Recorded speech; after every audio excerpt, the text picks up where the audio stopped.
Shalom, bien-aimés dans le Seigneur, que la grâce de Dieu soit avec vous de partout où vous nous suivez en ce moment. Bien dans le Seigneur, nous sommes en train de parler sur les liés des tourments et précisément sur le séjour des morts. S'il y a le séjour des vivants, il existe aussi le séjour des morts.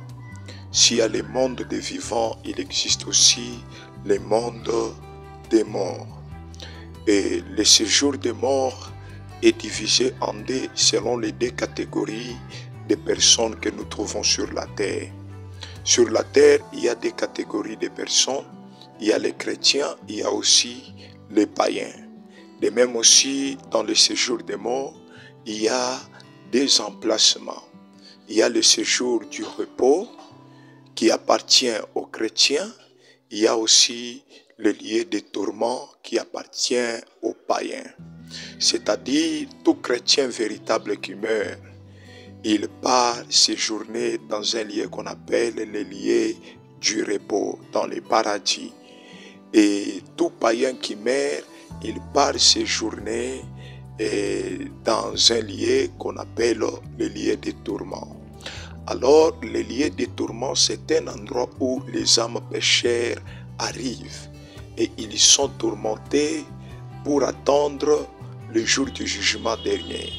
Et lorsque le jour du jugement dernier viendra, ils les ressusciteront et ils se présenteront devant Dieu pour être jugés.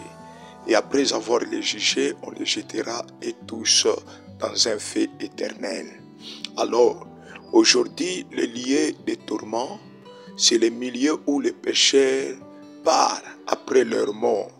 Et quand ils arrivent là-bas, ils sont tourmentés par rapport à leur conduite, c'est-à-dire la manière dont ils ont vécu sur la terre et tous les mal qu'ils ont fait sur la terre. Lorsqu'ils arrivent dans les lieux de tourments, on doit les punir, on doit les tourmenter jusqu'au jour du jugement dernier. Vous comprenez quand même? C'est-à-dire, toutes les œuvres mauvaises qu'une personne peut accomplir sur la terre, lorsqu'il met directement, il va arriver, c'est dans les lieux de tourments.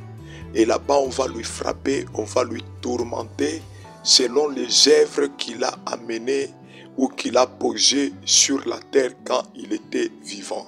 C'est pourquoi nous vous conseillons. La Bible dit ceci, il te sera fait selon ce que tu fais sur la terre.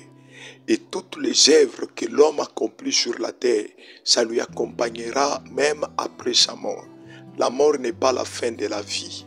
La mort n'est que le début d'une autre vie, soit la vie des souffrances, des tourments, ou soit la vie du repos et de joie. Qu'on ne vous trompe pas en disant que la mort c'est la fin de la vie. Non, la mort ce n'est que le début d'une autre vie. Et la naissance dans ce monde, c'est le commencement de la vie physique, la vie de cette terre. Mais quand on meurt, et aussi c'est comme une figure de naître aussi dans un autre monde, dans une autre dimension.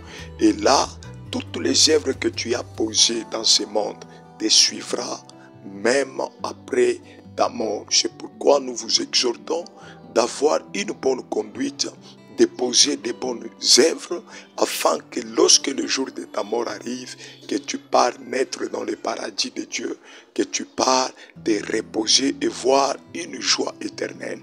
La mort n'est pas la fin.